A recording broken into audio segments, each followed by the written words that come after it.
नमस्कार, मार्केट पंचनामे में आप सभी का स्वागत है। मैं हूं सुमित और वीकली एक्सपायरी के दिन भारतीय बाजारों में थोड़ा उतार चढ़ाव रहा, लेकिन इसमें उतार कम रहा और इनफैक्ट चढ़ाव कम रहा और उतार ज़्यादा रहा। यानी कि दिन के निचले स्तरों पर मार्केट जाके बंद होते हुए दिखाई पड़े और एक समय में इंटेंसिटी थोड़ी ज़्यादा हाई थी। 200 अंकों से ज़्यादा का फॉल मार्केट्स में देखने को मिल रहा था और जो बिकवाली थी वो सेकंड हाफ में ज़्यादा एक्सटेंड हुई 12 बजे के बाद।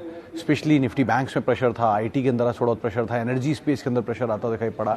खरीदारी थी आज फर्टिलाइजर में, शुगर स्पेस में थोड़ी बहुत बाइंग वहाँ देखने को मिल रही थी। ऑटो में आज खरीदारी थी, टू व्हीलर स्पेस तेजी के साथ कामकाज कर रहा था पूरा। Bajaj auto, hero MotoCorp, TVS से पूरा स्पेस था जो कि तेजी में कामकाज कर रहा था। इसके अलावा आज सेलेक्टिव बाइंग अलग अलग स्टॉक स्पेसिफिक स्टोरीज में थी। नंबर्स का रिएक्शन देखने को मिल रहा था। मिसाल तौर पर जुबिलेंट फूड नीचे खुला कॉन कॉल के बाद, उसके बाद तेज रिकवरी वहाँ पर आते हुए दिखाई पड़ी। डीवीज पे नंबर से पहले खरीदारी देखने को मिल रही थी। इसके अलावा सेलेक्टिव बाइंग जो थी वो वेस्ट लाइफ में नंबर्स के बाद कुछ अच्छा मूव हुआ, बलरामपुर चीनी में अच्छा मूव रहा। तो इस तरह से अलग अलग नंबर्स के ऊपर रिएक्शन बाजार देता हुआ दिखाई पड़ा था और नंबर्स ही अब एक बड़ा ट्रिगर बचा जो कि मार्केट को कीनली वॉच करना होगा। बजट का हैंगओवर कुछ सेक्टर्स के ऊपर अभी भी देखने को मिल रहा है। चलिए, क्योंकि अब लेट शुरू हुए हैं तो पहले हम सीधे सवाल जवाब का सिलसिला शुरू कर लेते हैं और बातचीत कर लेते हैं कुछ दर्शकों के सवालों को लेकर। सबसे पहला सवाल जो मेरे पास आया है, अलम्बिक फार्मा और बिंदो pharma, what to do, can add more. Sir, Alembic pharma वैसे भी पूरे फार्मा का सबसे बड़ा अंडर परफॉर्मर सो फार रहा है। और बिंदो फार्मा, माफ़ कीजिएगा, वैल्यू ठीक है इस कंपनी में, लेकिन वो बड़ी डील की बातचीत जो हो रही है वो और कॉर्पोरेट गवर्नेंस को लेकर जो इश्यूज़ की बातचीत हो रही है वो, ये दो चीज़ें जो हैं इसमें बहुत बड़ा ओवरहैंग है। तो इसको तो आप अभी अवॉइड करिए एटलीस्ट। और बिंदो फार्मा को, एलम्बिक फार्मा ठीक है, आप इसको थोड़ा बहुत ऐड कर सकते हैं। फार्मास्यूटिकल में अगर आप आउटराइटली सीधे फार्मा में जाना चाह रहे हो तो डीवी से एक अच्छे पोजीशन पर अवेलेबल है। निफ्टी का स्टॉक है 5,000 रुपये के आसपास के हाइज और वहाँ से टूट के इस लेवल पर आ गया। नंबर्स भी हैं, अगर कल नंबर्स ज़रा से भी ख़राब आते हुए नीचे का झटका दे देता है तो सिचुएशन और बेटर साइड पर हो सकती है।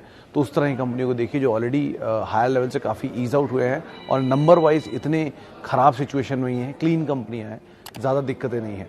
और बिंदो फार्मा में जब तक वो सोल्यूशंस नहीं आएंगे दोनों चीज़ों के, तब तक शायद बाजार इसको तेज़ी ना दे। दो वैल्यू वाइज सबसे सस्ता और बिंदो फार्मा ही है इन सब में, लेकिन उसके बाद वो ओवरहैंग है, तो ओवरहैंग को आप दरकिनार रख के अगर जाना चाहते हैं इस कंपनी में तो आप जा सकते हैं। ओके, देवयानी इंटरनेशनल पर सर अभी कुछ देर पहले नंबर आए वेस्ट लाइफ के, उसके बाद ब्रोकरेज ग्रुप में तो एक्टिविटी बढ़ गई कि देवयानी और सफायर के नंबर अच्छे आने चाहिए, लेकिन लॉन्ग टर्म व्यू के हिसाब से any day Jubilant food is the best. कल ही ये किसी से अभी इनफैक्ट ऊपर सवाल भी असलम लतीफ़ साहब का फ्रेश एंट्री जुबिलेंट फूड को लेकर। सर कल किसी से बात हो रही थी तो उन्होंने मुझसे ये तर्क रखा था कि 2031 तक सफायर फूड और देवयानी जुबिलेंट फूड को बीट कर देंगे।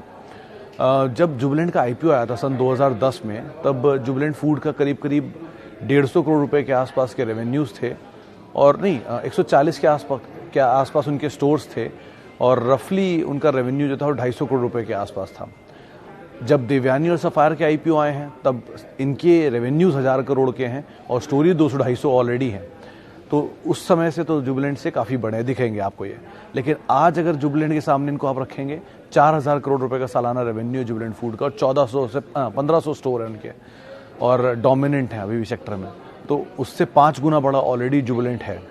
देवयानी 5 गुना बड़ा हो सकता है नहीं, सफायर बड़ा हो सकता है नहीं, ये इनके प्रोडक्ट्स में आपको ऑलरेडी दिख जाएगा। इनके प्रोडक्ट की ऐसी कोई डोमिनेंस नहीं है जहां ये अपने सेक्टर के लीडर हो, चाहे KFC हो, चाहे पिज्ज़ा हट हो, चाहे कोस्टा कॉफ़ी हो, चाहे वांगो हो या फूड स्ट्रीट हो। ऐसा कोई प्रोडक्ट नहीं है जो कि मोनोपोली ओन करता है।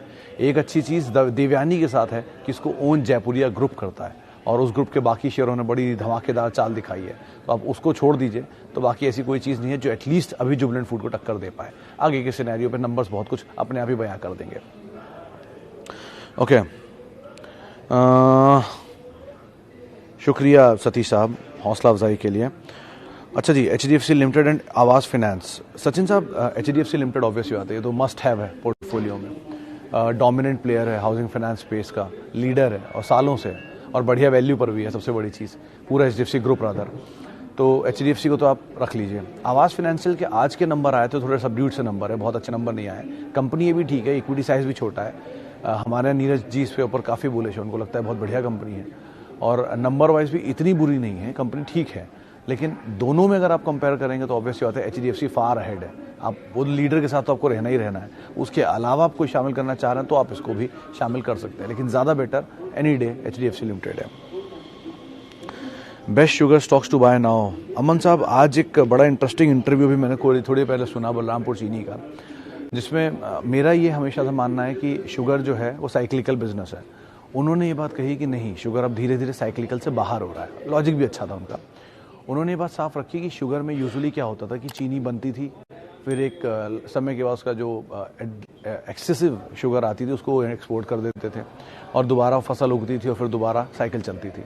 लेकिन इस बारी क्या सिनेरियो, जो शुगर बचती है उसको एक्सपोर्ट ना करके ये लोग इथेनॉल में यूज़ कर लेते हैं, ब्लेंडिंग में यूज़ कर लेते हैं, अल्कोहल में चला जाता है। तो उससे इन लोगों को एडिशनल रेवेन्यू भी आ रहा है और साइक्लिकल से धीरे धीरे हट रहा है। लेकिन वो हट रहा है और हट गया है में भी थोड़ा अंतर है। तो इसीलिए अभी तक तो एज ऑफ नाउ ये पूरी तरह से साइक्लिकल फ्री नहीं हुआ है। लेकिन अगर आपको शुगर में जाना है तो सर मुझे तो हमेशा से धामपुर ठीक लगता है, लेकिन वो 2 डिजिट में ठीक लगता है। लेकिन 2 डिजिट में अभी आप सुनेंगे और हंसेंगे मेरे पे कि 300 रुपये का शेयर 2 डिजिट में कैसे आ जाएगा। तो जब वो आएगा तब हम उस पर बात करेंगे, नहीं आएगा तो कोई बात नहीं, कोई और मिल जाएगा। लेकिन 2 डिजिट में धामपुर को अगर आप चार्ट देखेंगे पिछले 20 साल के, तो हर 3-4 साल में वो एक बारी 2 डिजिट आता है। रिसेंटली वो मार्च में आके गया था। तो आप उस हिसाब से अगर तलाश कर पाएँ तो बहुत अच्छी बात है। 2 डिजिट में धामपुर आना शुरू, आप धीरे धीरे ऐड कर सकते हैं, वहाँ पे भर के ऐड कर सकते हैं, कोई दिक्कत नहीं, वो वापस घूम के 300 हो जाएगा। लेकिन अभी आउटराइटली शुगर में जाना ठीक नहीं लगता, जबकि ऑलरेडी इतनी बड़ी तेज़ी है और 2 दिन में तो और चलना शुरू हुआ है, इसलिए आपको शायद पसंद भी आ रहा होगा। रेणुका ठीक लगता है क्योंकि वो विल्मर की कंपनी है, लेकिन डेट बहुत है, कंसर्न है उनके साथ और नंबर से अब तक कुछ रिफ्लेक्शन आया नहीं है, तो देखना पड़ेगा। लेकिन best among all is Dhampur, लेकिन वो 2 डिजिट में आ जाए तब। आगे बढ़ता, अच्छा 1 मिनट। ICICI बैंक, विकी साहब, ICICI बैंक के लिए आप पोजीशन अपनी रख सकते हैं अगर आपके पास है तो, नई खरीद सकते हैं अगर आप लेना चाहते हैं तो, और अगर आपके पास ऊपर के दाम की और नीचे आ गया है तो आप यहाँ नहीं, क्योंकि अभी तो बहुत नीचे आया नहीं है, 10-12% ही नीचे अपने हाई से, तो अगर सब्सटेंशियल नीचे आ जाए तो आप वहाँ पर एवरेज भी कर सकते हैं। देश का सबसे बड़ा प्राइवेट बैंक है, सरकार की तरफ से खुद टू बिग टू फेल का क्राइटेरिया को ये मैच करता है और उन्होंने खुद से बोला हुआ है कि टू बिग टू फेल है। जब ये टू बिग टू फेल है तो इसमें क्यों सोचना आपको, आप आराम से इसको लेकर कोड पोर्टफोलियो का हिस्सा रखिए। ये टू बिग टू फेल है, सरकारी फेल नहीं होने देगी इसे, आराम से आप इसे लेकर रख सकते हैं। ओके, टेगा इंडस्ट्रीज, बहुत सारे सवाल आ रहे हैं। अभिषेक साहब का सवाल है, शिवम जी का सवाल है। सर 2021 के आए हुए किसी भी IPO में, कोई भी हो, चाहे वो मैपमा इंडिया हो, चाहे वो टेगा हो, चाहे वो जोमेटो हो या कोई भी बड़ी कंपनी हो, एक बार में व्यू नहीं दिया जा सकता, और at least medium to long term तो बिल्कुल ही नहीं दिया जा सकता क्योंकि नंबर नहीं आया है। तो इसीलिए नंबर्स 2-3 क्वार्टर के आने दीजिए, थोड़ी सिचुएशन क्लियर होगी। मिसाल के तौर पे कल किसी ने पूछा था इसी प्लेटफॉर्म पे लक्ष्मी ऑर्गेनिक्स के नंबर कैसे हैं, और मैं उस टाइम देख नहीं पाया था। मैंने बाद में नंबर देखे लक्ष्मी ऑर्गेनिक्स के और बहुत अच्छे नंबर हैं, सीक्वेंशियल बेसिस पे भी, YOY बेसिस पे भी। रिएक्शन भी है, कल अपर सर्किट था, आज भी सर्किट पे ही था सुबह, तो अच्छे नंबर हैं। 2-3 क्वार्टर में अपने नंबर वो दिखा चुके हैं कि उनके नंबर ठीक हैं। 1-1.5 साल के अंदर वो सिचुएशन बिल्कुल ही क्लियर हो जाएगी, कैपेसिटी कितनी है, कितनी डेट है, क्या ऐसा मैनेजमेंट का रुख है आगे चल के, उससे सिचुएशन बहुत साफ होगी। तो पहले 1 क्वार्टर 2 क्वार्टर के नंबर तो आने दीजिए, उसके बाद सिचुएशन पे ज़्यादा बेहतर आइडिया लग पाएगा। और क्योंकि ये जिन्होंने 700-750 रुपये में लिए हैं वो हायर एंड पे है, और IPO इतनी बड़ी बड़ी तेज़ी के बाद खुल रहे हैं। एक तो 100 रुपये का IPO, एग्जाम्पल के तौर पर 100 रुपये का IPO 300 रुपये पर प्राइस्ड होकर आता है, 300 रुपये के IPO के प्राइस पर वो सब्सक्राइब होता है, 600 रुपये पर वो लिस्ट होता है, और उसके बाद वो 800 रुपये का हाई बनाता है, लेकिन उसकी वैल्यू तो आज भी 100 ही है। तो वो 800 और 100 रुपये का जो बीच का डिफरेंस है, उसमें अगर कोई फंसता है तो उसको एटलीस्ट ये कंसीडर करना चाहिए कि उसकी एक्चुअल वैल्यू थी कहाँ। 150, 200, 300 पे होता तो फिर भी समझ में आता, लेकिन 700 रुपये से टूट रहा है कोई चीज़ अगर, तो एटलीस्ट अभी फ्री फॉल होने दीजिए, नंबर्स आने दीजिए, सब्सटैंशिएट करने दीजिए, उसके बाद कॉल लेना ज़्यादा बेटर रहेगा। ओके, हिंडाल्को पे खान साहब आप अपनी पोजीशन को होल्ड कर सकते हैं, ले भी सकते हैं, नीचे मिल जाए तो आप फर्दर ऐड भी कर सकते हैं। बढ़िया कंपनी, बढ़िया ग्रुप, बढ़िया प्रोडक्ट, नए एक्विजिशन, रियलाइजेशन सब सही है इनके साथ। एक ही प्रॉब्लम है कि थोड़ा मेटल का मूवमेंट कैसा डिपेंड करता है, लेकिन अगर एल्यूमिनियम में आप जाना चाहते हो तो सबसे बड़ा लीडर यही है, नोवेलिस जैसी सब्सिडरी और खुद के काम का इतना बढ़िया है, तो आप आराम से बने रहिए। कैपेसिटीज़ भी ऐड कर रहे हैं और बहुत मासिव क्लाइंटेल है इनके पास, तो अच्छी कंपनी है, नीचे मिले तो आप आराम से उसको होल्ड करिए और ये पोर्टफोलियो का हिस्सा बनाइए, कोर पोर्टफोलियो का, उस हिसाब से आप इसे रखिएगा। वेदांत फैशन पे आज सर किसी का एक नोट तो आया हुआ था, आई गेस किसी ने नोट डाला था, तेज़ी के लिए ही बोला था उन्होंने। ये वो ड्रेस वाली कंपनी है, क्या नाम था उसका, मान्यवर। तो किसी का आईपीओ नोट अभी मैंने देखा था, मैं पूरी तरह से सब्सक्रिप्शन के आंकड़े नहीं देख पाया, कैसा नंबर है, क्या प्राइसिंग की गई है, लेकिन एक बारी कुछ और समय होने दीजिए, आईपीओ खुलने दीजिए, 2-4 दिन में इसके ऊपर रिपोर्ट्स आ जाएंगी, जरा देखते हैं किस तरह की प्राइसिंग तय की गई है, किस तरह का प्रीमियम मिल रहा है, उसके हिसाब से हम यहाँ कॉल लेंगे। लेकिन फिलहाल के लिए it's too early to see anything.